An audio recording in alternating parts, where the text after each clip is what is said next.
Hi, everybody. While you're coming in, go ahead and come on in and take a seat. That's great. How's everybody doing? I am well, thank you. In fact, things are really going great for me. Thank you for asking. How are midterms?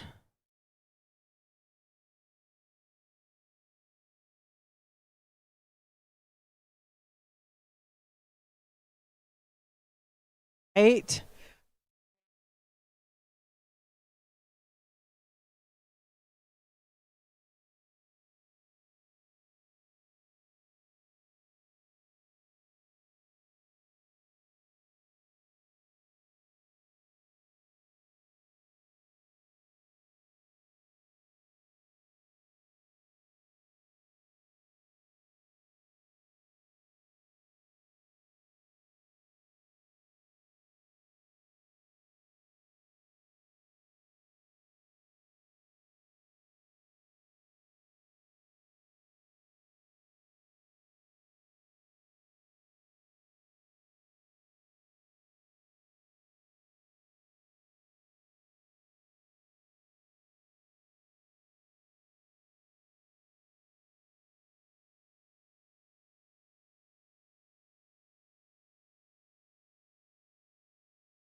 Welcome to Convocation. We're happy today to welcome the Shaolin Academy of Martial Arts from West Valley City. Today, the Jung Hing Lion Dance Club will perform for us. This club has its roots in the first Shaolin Gongfu school and Chinese lion dancing troupe in Utah, established by Master Cheng Tsang Lu almost 45 years ago. Housed within the Shaolin Academy of Chinese Martial Arts in West Valley City, Utah since 2019, the club perpetuates 3 distinct dance and drumming styles: Cantonese Futsan lion dance, Taiwanese shield mask lion dance, and 9-pole dragon dance. Continuing a centuries-long family legacy of Cantonese lion dance and martial arts, Dang Fitisemanu has served as Jung Hing's head coach since 2013. Shifu Le Shaolong is a seasoned lion dancer who's also joining us today, and he has practiced Taiwan-style lion and Cantonese lion and drumming for many years. He is also the only Wu-Dang certified Tai Chi Chuan instructor in Utah. Please welcome the Jung Hing Lion Dance Club.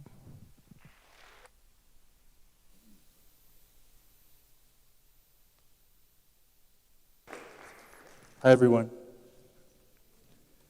I'm Jake. Thank you for the introduction.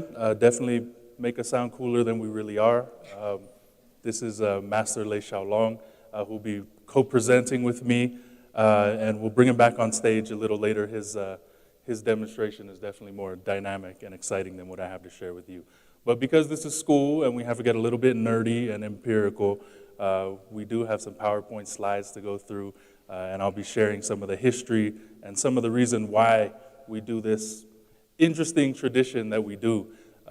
Even here in Utah, 7,000 miles away from China, where this art form comes from, and 1,200 years later from when this was initially developed. So we'll jump right in. I'll just call you back in. Yeah. Alrighty. So as mentioned again, my name is Jake Fitisemanu.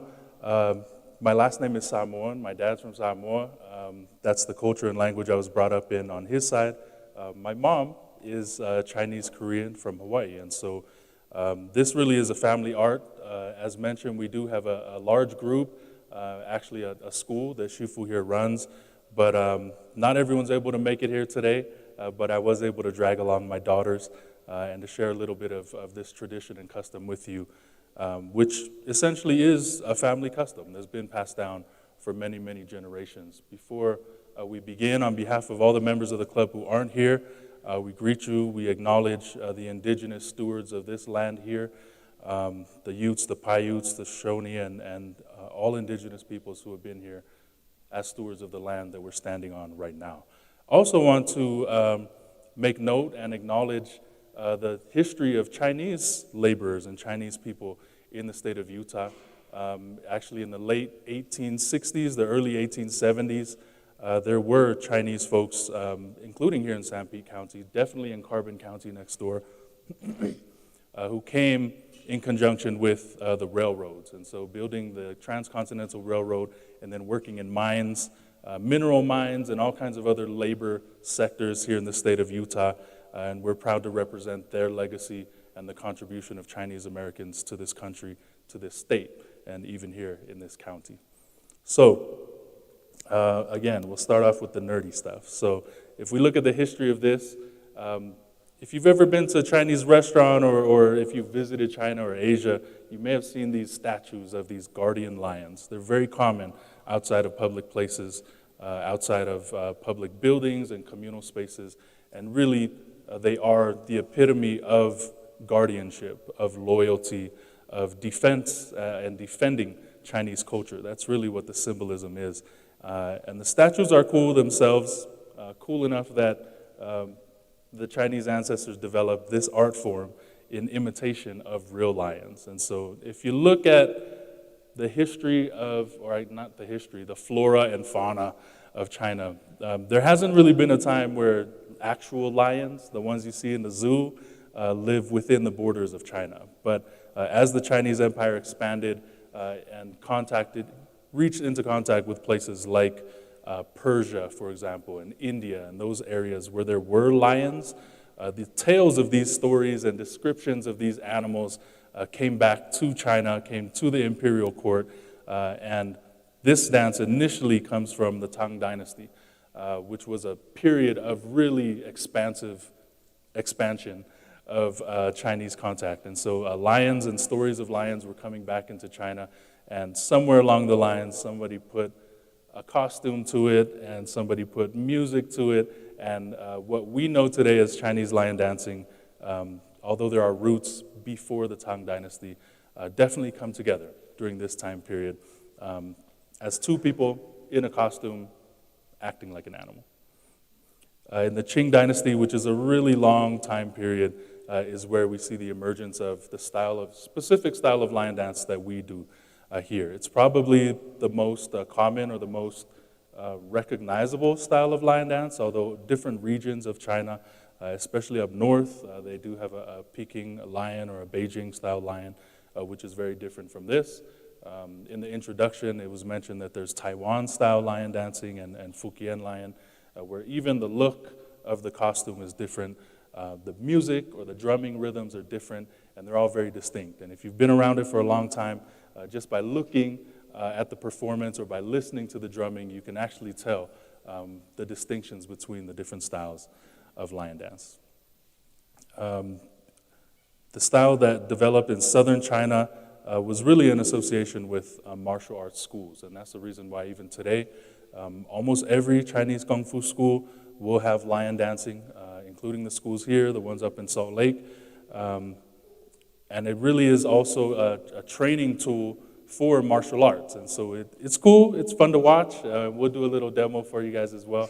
But the stances with your legs and holding up this costume, and there are various moves and techniques that really mimic and that complement martial arts training when you get into it. I've been doing this for a long time, not actively, obviously, as you can tell, when it comes to personal fitness, but I'm happy to be able to teach and to continue that and watch the young ones pick it up and run with it and get creative. And I'll talk a little bit about innovation as well, because you have to think about a custom that's 1,200 years old. Obviously, it's not exactly the same as it was in the Tang Dynasty. There have been a lot of innovations, a lot of new dynamic things put into it, probably a lot of things that they used to do that we don't anymore for one reason or another. And so it's interesting to see the younger ones in our group who question, again, why do we do this? Why do we do that? Hey, can we add this? Can we add that? And being able to freestyle with it is cool, and I think is part of culture. Culture is not static. Culture is fluid, and it always has been fluid, and that's something that we try to honor, kind of the base or the core of these things that we've learned, but also giving flexibility to be able to switch it up a little bit, yeah? Qing Dynasty, okay, here we go. So now we come into the late part of, almost to the end of the Qing Dynasty, the more modern era. Hawaii becomes the crossroads of immigration and commerce between China, especially southern China, Hong Kong, Guangdong, those areas, and the United States. And so in the last decades of the 19th century, you have almost 50,000 ethnic Chinese people in Hawaii, residing either as, mainly as laborers. But they didn't just come to make money or to send money back home to China. They came to to build community. They came to make their homes there. And part of that was introducing culture. And so they were able to bring the Southern lion dance styles with them and also set up Kung Fu schools, which in Hawaii have been there since this time period. And so this is where my family, Thai, is introduced there through my mom's side of the family. And you know, it's kind of cool to come from a quote-unquote Kung Fu family. There's a lot of awesome stories and a lot of cool photos. And 2 years ago, my daughter, who you'll meet in a minute, were able to go with my mom for the first time. Her family left 6 generations ago and had never returned to Hong Kong in that time period. And so we decided that it was time to go back and put some faces to names and kind of get to know and get the feel and get the taste. The food was amazing too. But to really dive into that heritage so that it wasn't just on paper anymore. And so my mom, myself, my daughter were able to go back to Hong Kong, go back to our ancestral temple, the village where my ancestors came from, where they venerated their ancestors, visited the port where my ancestors got on the ship and came to Hawaii, which at the time was not part of the United States, right? It was still the Kingdom of Hawaii. And that trip, I know it's cliche, we throw this word around a lot, but it was transformational. As much as I grew up with these customs and in fact teach some of the Cantonese and Chinese customs in my own home up in Salt Lake County, being there and meeting people from the same clan and being able to experience those roots and see where my ancestors trained in Gongfu and where they developed their style of lion dancing was, again, that cliche word, transformational. But that's the reason why we do this. Yeah, it looks cool. It is fun. It definitely is it is fun. There are health benefits to the martial arts as well as to lion dancing. But for me, it's really about being able to pass on culture, because culture is a transmitter, it's a vehicle of values. It's a vehicle for the things that we hold dear and that we hold important. And I hope in the course of this brief presentation we have today that you'll be able to see as well how something like a funky looking lion costume and a big leather drum can actually be a vehicle for values, be a vehicle for those things that we hold dear, and are a direct connection to people who lived a long time ago in a place far, far away. And so Hawaii, as I mentioned, was definitely that jumping off spot, and then San Francisco and the Bay Area of California was the next big area, right? And even today, go check the census data, the largest Chinese American population in the country is there, the Bay Area of Northern California. And so these schools are still very active, they're still very large. The Gongfu and the lion dance culture is still very much alive, especially in Hawaii and the Bay Area of California. And we continue then to the state of Utah. And so for those who didn't know, Salt Lake City actually had a very vibrant and a very thriving Chinatown community up until the first part of the 1900s.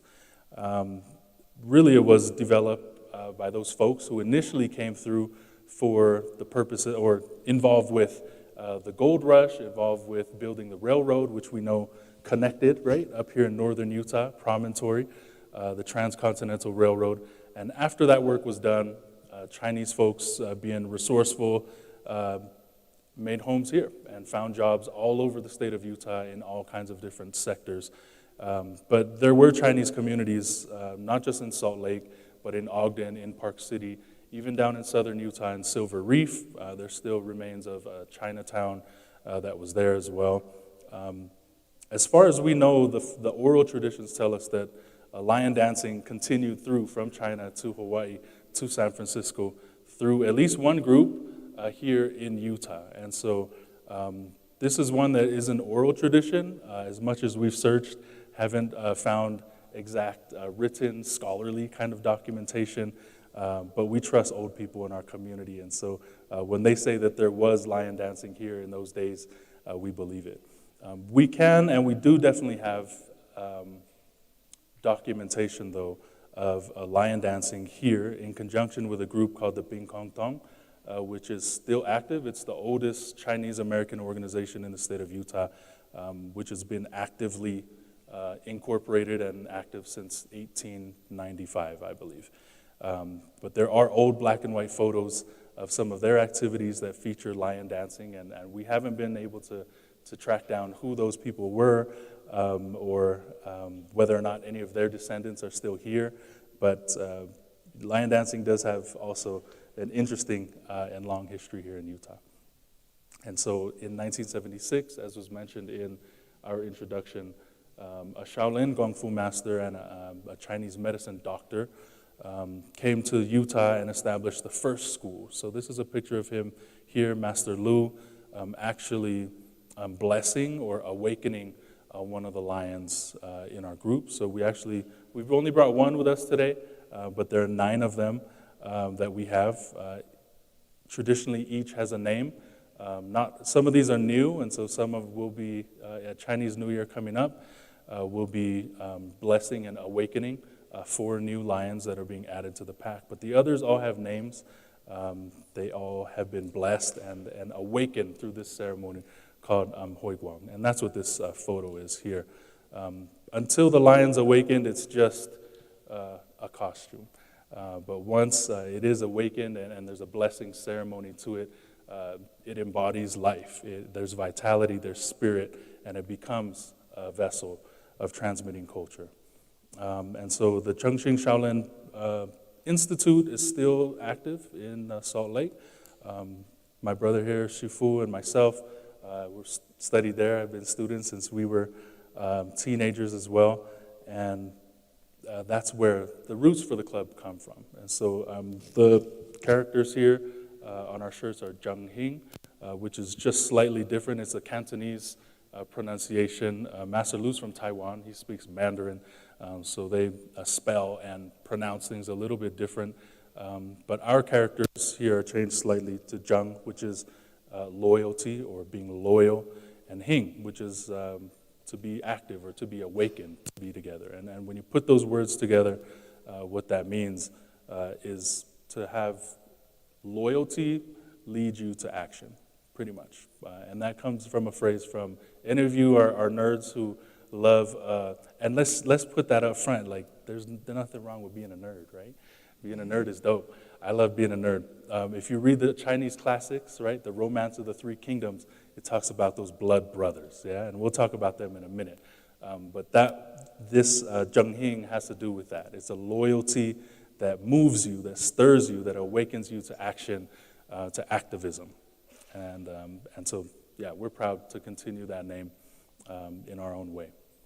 So the Master Shifu is going to talk to you about this in a little bit, the school that he now runs, that he started in West Valley City, and how we're perpetuating this. And I hope he'll be able to demonstrate some stuff too, because this guy's dope. His skills are awesome. As I mentioned, we've trained together for a long time since we were kids, but kind of went one way, he stayed fit and kept going the other way. So if you want to see jump kicks and splits, that's this guy, not me. So let's just do a brief 101. So I can have Shifu hold this up for me. So this lion does not look, obviously, like any lion you see at the zoo or on National Geographic specials. So a couple of, and if you've seen that movie Shang-Chi, The Ten Rings, there's a couple of lions in that thing too. And you'll see why they were portrayed the way they were in that movie as well. And so number one, it's dynamic, so his eyes can blink, yeah, the ears move, the mouth moves, and it portrays emotion, yeah? So when he's angry, his eyes stay open and his mouth comes open, just like a lion, right, would be opening his mouth and growling at you. When he's happy, he smiles, he blinks his eyes, he moves around, right? The person who plays the head, his legs become the front feet of the lion. And so he can use that to kick, to walk around. He can stroke his beard with his foot, like you would be, a cat kind of preening and grooming. Yeah. The person in the back, their job is basically follow the leader. But typically the person in the back is the bigger person, because if we had the full group here and some of the more experienced guys, we would show you stacking and jumping, which is where the person in the back would actually pick up the person in the front, park them on your shoulder or hold them up high and do some tricks like that. If we get invited back next year, we'll make sure COVID doesn't mess us up so we can bring the whole crew. But to show you some of that. Another feature, though, is that there's a horn on top of this lion's head. Again, poor African lions at the zoo don't get a cool horn. The Jade Emperor blessed the Chinese mythical lion with this horn to be able to defend mankind. There's also a mirror on the forehead. Chinese people believe that mirrors scare away ghosts, because the reflection, if you're a ghost or a ghoul or a demon and you see your own reflection, you're so repulsive that you scare yourself. So that's what, in feng shui and in Chinese architecture and things, you'll see mirrors that are placed in strategic places to scare away ghosts, or I guess to get rid of bad luck. And so wherever the lion performs, the symbol of the horn and then also having that mirror there are to help push away the bad, right? Just open up a space so that it's ready for good luck, for prosperity, for wealth and happiness. And that's what the lion brings to these different occasions. So when do we perform the lion dance? Pretty much the main ones are all festivals. So the biggest festivals are going to be your Lunar New Year, which is right around, so usually in January, February, March area. Your Moon Festival or your Autumn Festival, right? You also have Spring Festival. We perform, actually this weekend, we'll be performing at a family wedding. We perform at birthday parties. Old Chinese people love it when you show up with a lion and bow to them and show them respect for all of their years of contribution to the family and to the community. And so any reason that you have to celebrate, you may see a lion. The grand opening of a business, we do that in Salt Lake all the time. New businesses that open up, they call us, they want firecrackers, they want loud noise, they want good luck and prosperity. And so we perform at a ton of different restaurants. And then we do schools, elementary schools. I was joking with him like, oh, this is the first time we've talked to like college students though, so we take our elementary school presentation and kind of sophisticate it a little bit, bring it up for you guys. But it is still fun to bring out the lion and point it out. Oh yeah, so Shang-Chi lions, again, if you see that movie, they have some gnarly tusks, like big teeth, and people are like, lions don't have tusks, that's weird too. But if you look at every mythical lion, you'll see that they actually do have tusks. And so, I don't know if you can see that here, but on the side you see that little white tusk sticking out. And again, that's just another tool that the Jade Emperor blessed the mythical lion with to be able to protect humankind and bring in good luck. So, I think I might have gone. No, I was on task. Okay, so let's talk about these instruments. So there are 3 main instruments that go along with lion dancing. And so the first one is this big drum, the gu. I'm so used to elementary school. Can everybody say gu? Yeah!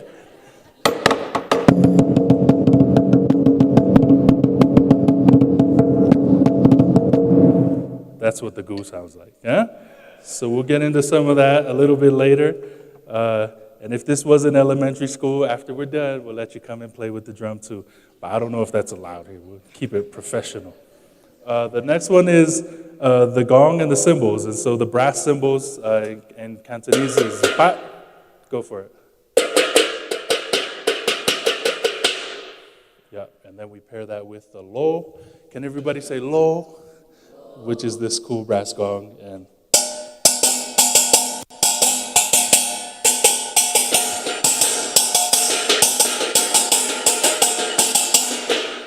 cool. And so for the Chinese music experts in the room, you recognize that as a 7-star beat, right? There are different, even though it just sounds like noise, and sometimes we do freestyle just for fun, or if we end up with a skeleton crew and one person doesn't know the regular routine beat, there's some room for freestyle. But there are beats and rhythms and sequences that actually match the choreography or the actions of the lion. And so in freestyle, when the lion's running or waking up or sleeping, doing any of these kinds of different actions, the music actually we'll set it up, it either follows the lion if they're gonna freestyle and lead, or if we have a set choreography, they follow the music. And so it just depending on the formality of the event is how that goes. When we look at movement, Shifu already demonstrated some of the cool emotions that can be expressed by the lion. I just mentioned some of the different actions that you'll see. The girls will come out and do a quick, not a full show for you, but they'll definitely demonstrate the basic elements of a typical lion dance.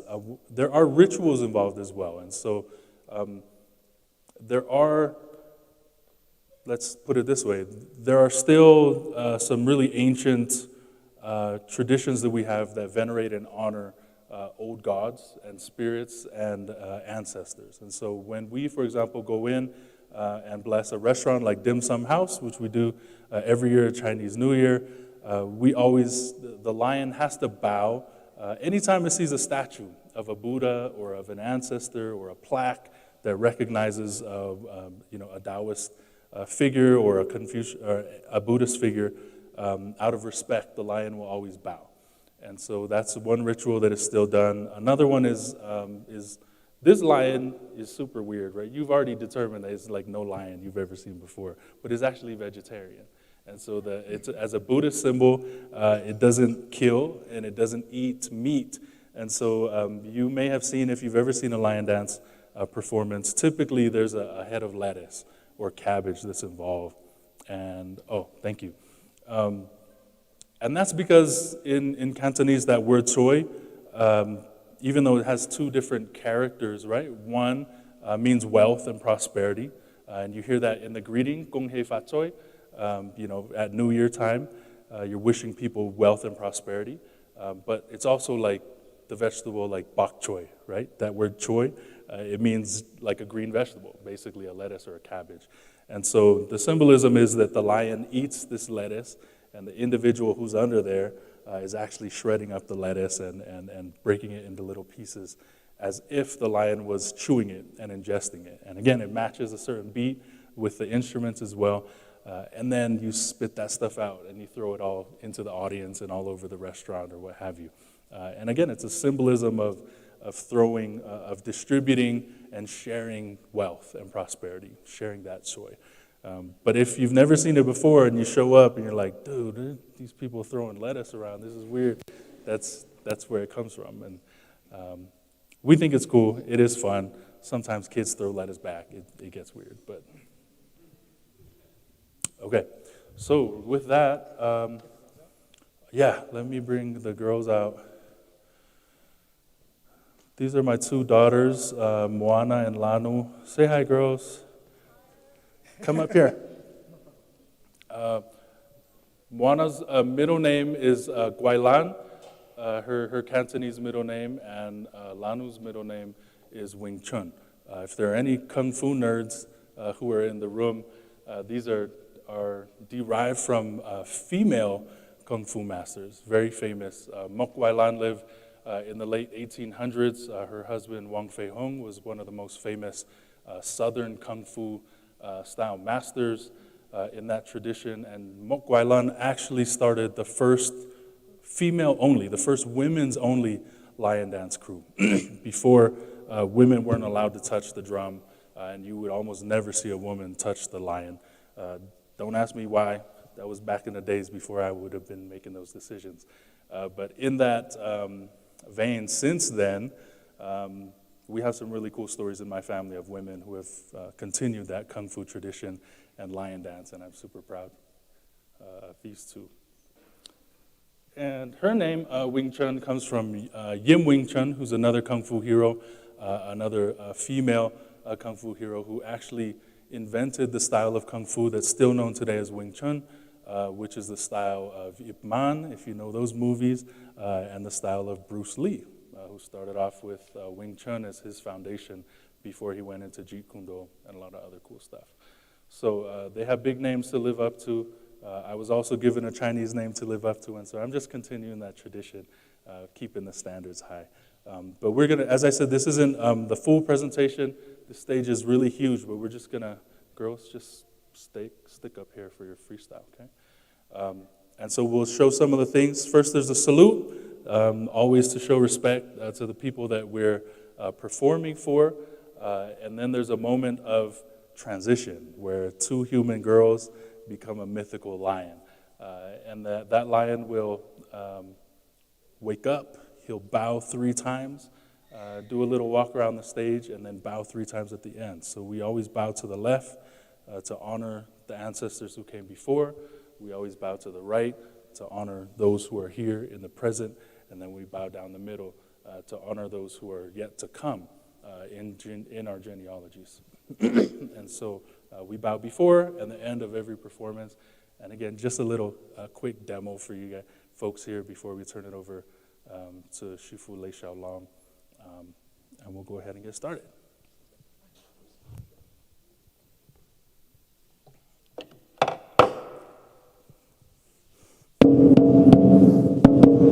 Hey!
Take a bow. Okay. What's that? Do you take the line? You take it. All right. Thank you for that warm cheer. They were kind of forced into this today because, as I mentioned, we had a labor shortage, but they're happy to get the day off of school. Okay. Do you want this or? Mic check. Oh, there we go. Let me go ahead and switch this off. All right. Ni hao, everybody. I apologize. I know I've just been anxiously lurking around here very awkwardly, trying to figure out what to do. In the meantime, while Jake was speaking, just really quickly, can we get a round of applause for Jake? Thank you very much.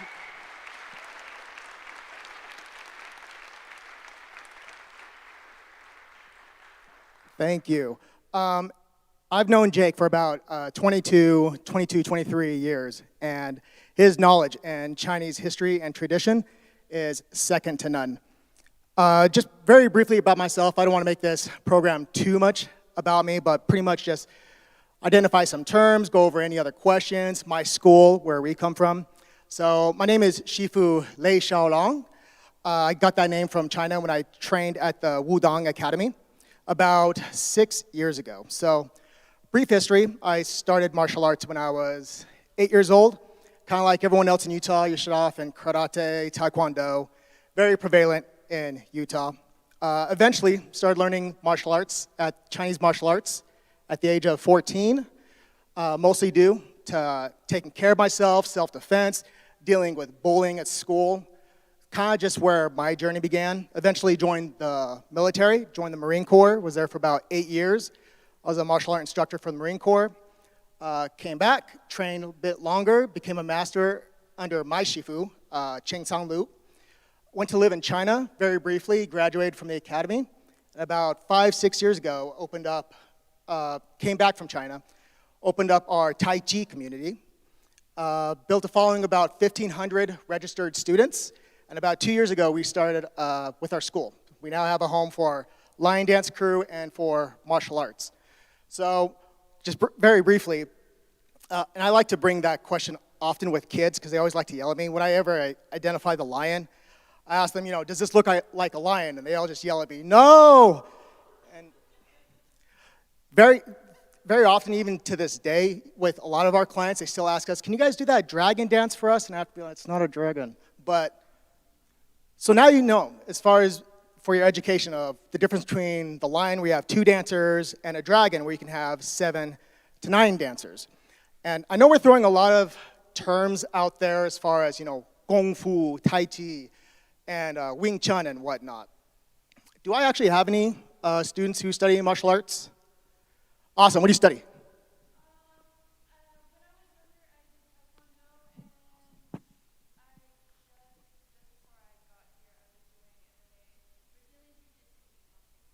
Awesome, good for you.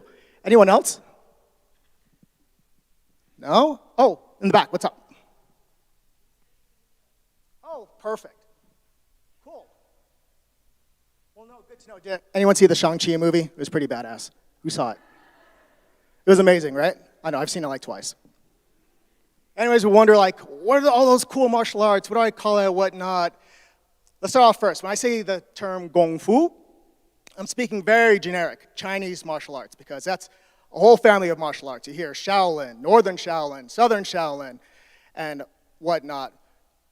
Martial arts, Chinese martial arts, started roughly around late 5th, 6th century in the Shaolin monasteries as a form of self-defense against rebellions, against thieves, and then eventually got passed down through families. Modern-day China, you now have hundreds of different types of Gongfu families. You hear the term wushu. There was a time when the Chinese government realized, okay, this is getting a little crazy. There's too many styles, too many family styles of Gongfu. We need to unify it under one type of Chinese martial art. So a lot of the martial arts that you see in the movies, whether they're doing flying kicks, acrobatics, aerials, and whatnot, that's wushu. It's more based off of more of a performance art, not so much as a self-defense, like old styles like mine. My style is a bit more traditional in the sense of for self-defense, not as flashy as wushu. So going off of that, like Jake mentioned earlier, our best lion dancers stem from Gongfu practitioners, just because the athleticism involved as far as developing the leg strength, throwing your partner, and whatnot. But let me go ahead and move on to this next stage.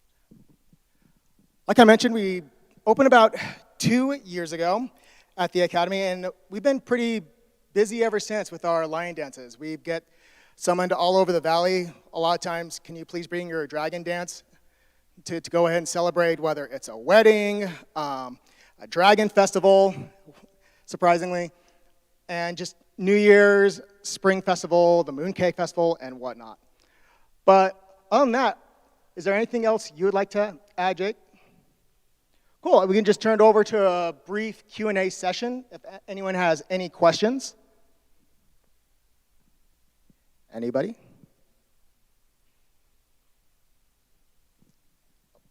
I think we're bringing a mic around to anyone who has questions. I'll invite Jake back on the stage. Yeah, so I think I speak for everyone when I ask, what is that lion's name? Oh, I'll pass it off to Jake. Yeah, this lion is one of the more recent ones that we got. It was, well, we say it was born in Singapore, but and I don't know if I explained, I think it was on a slide of what it's actually made of, but it's made of strips of bamboo that they put together kind of like a cage. It looks like a wire cage, and then paper mache. So they put layers of paper and glue on it and cloth, and then it's painted. But the name of this lion is Zheng Loi, which refers to the vigor of youth. And that's because this is the smallest lion we have, so we got it specifically because our kids, nieces and nephews and other people in the community are small, and they're really interested, and so we have the big adult-sized ones, but Zheng Loi is the exuberance of youth, and this is our kids' lion. I also didn't mention that there are 3 brothers. I did mention this, and I lied. I didn't even bring it up. In that romance of the 3 kingdoms, right? You have these 3 Chinese culture heroes, and all Chinese lions are, in one way or another, based on those 3 personalities. So you have Lao Bei, who is the king. He's the old scholar guy, and so a lion with a white face, a long white beard that indicates wisdom and age. We call that Lao Bei. And then we have Gong, which is a red face. Gong was known as, he's the warrior scholar. He's got either a long red beard or a long black beard and a red face. And then Zheng Loi, this style of lion right here, black with a short black beard. It means you're young, you're still scrappy, you don't have white hairs growing out of your beard quite yet, and you're ready to fight. And that's Zheng Fei is the name of that style. So, sorry, I know you asked one question. The simple answer is Zheng Loi. That's the name.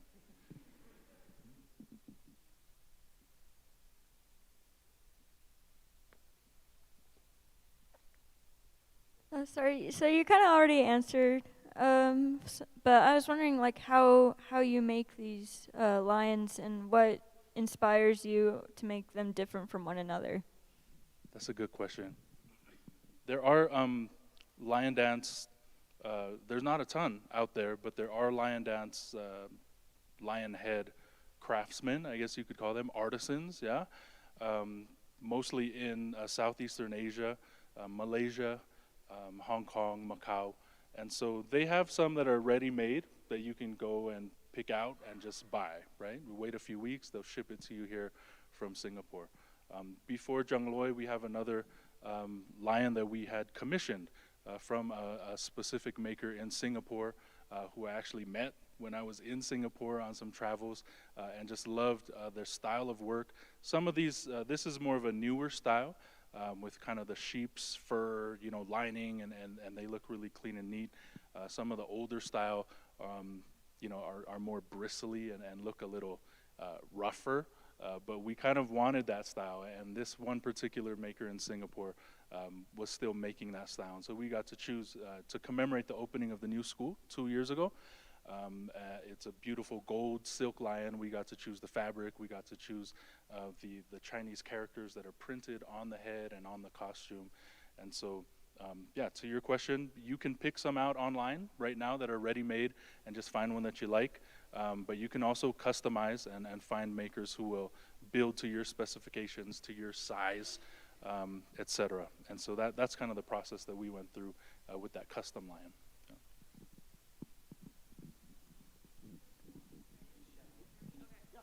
So you guys have the lion dance, but like you also mentioned dragon dancing, and like in the media, are they just like misinformed that it's actually lion dancing, or is there actually dragon dancing? Yeah, there is actual dragon dancing as well. So I think in one of the promos and some of the pictures here as well, Shifu had explained that a lion just has two people, one for the head, one for the tail. A dragon typically starts at 9 and can go up from there. And so that's a costume where you've got the long bamboo poles, and at the top of the poles, it's actually a cloth body that connects. And so, yeah, we actually did 2 dragons, right? That was 18 people to run 2 dragons for the Dragon Boat Festival in Salt Lake earlier this summer. But yeah, and that's a specific, again, there's different styles of drumming for that and different, but some of the same similar protocols. So if in a parade like the San Francisco Chinatown Chinese New Year parade is the biggest one, arguably in the world actually, but definitely outside of China is the biggest. And you'll see a lot of these formalities going on because you may have 20 or 30 different Kung Fu schools with their own lions and their own dragons, and depending on the seniority of the schools or whose master was there first or etc., it's pretty interesting to see how these lions bow to each other or how dragons bow to lions, and that's kind of fun to see as well. But yeah, 2 different distinct styles and various genres within each of those as well. Yeah. What is the symbolism of the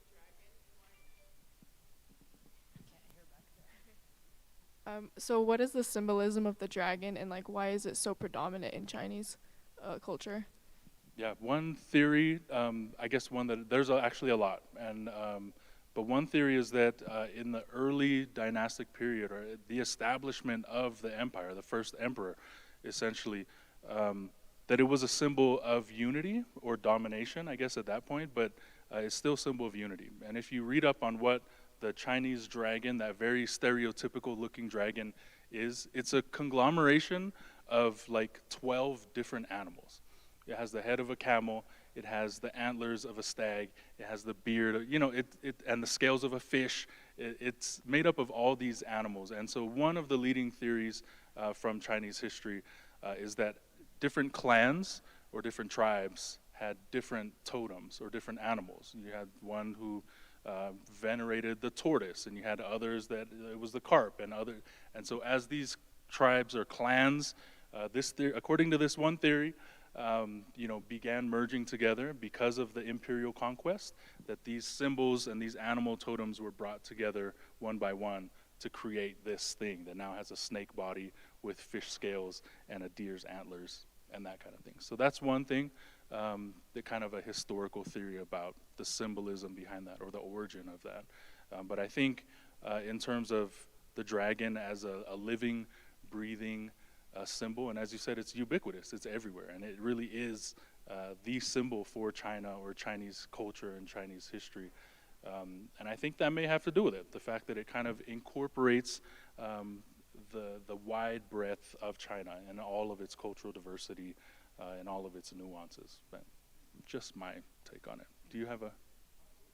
Okay, he agrees. We have time for maybe one more question. Yeah. Wait.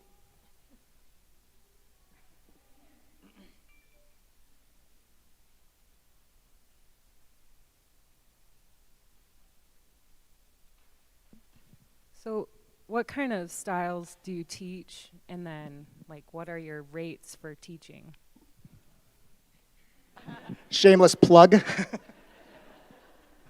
So the style, I teach 2 different styles because I have 2 different masters. I have my master, Cheng Tsang Lu, who is based here in Salt Lake City, and then I have my Shifu Chen Qixing in Wudangshan, Hubei, China. For my master here in Utah, he teaches Northern Shaolin. So for those that aren't well-versed in, Gongfu terms, you have different types of Gongfu. Gongfu is very generic, but when I say Northern Shaolin, it's coming from the northern part of China. Southern Shaolin, southern part. Northern Shaolin, more also focuses on long movements, such as a long fist, very high jumping kicks, and then you got Southern Shaolin, which focuses on more of the Wing Chun close fighting type aspect. So my style, we teach Northern Shaolin, but we also teach Wudang style. Wudang style focuses on the soft part of martial arts. So oftentimes we see martial arts in the movies, we see the fighting, the kicking, the punching. There's a softer side to that. There's often what you see in the parks when you see people practicing Tai Chi, those slow, graceful movements. It's very much like a guided meditation. You're exercising, combining with Taoist philosophy, combining with light movements, and this active meditation of focusing on each breath you're taking, incorporating with your movements. So, answer your question, I teach Northern Shaolin and Wudang style, so I teach two different styles. And then if you ever need to check out my rates or check out the school, you just go to shaolongacademy.com. I'll be here for a bit. If you need a business card or the website, I'll feel free to hook you up. Round of applause. Thank you.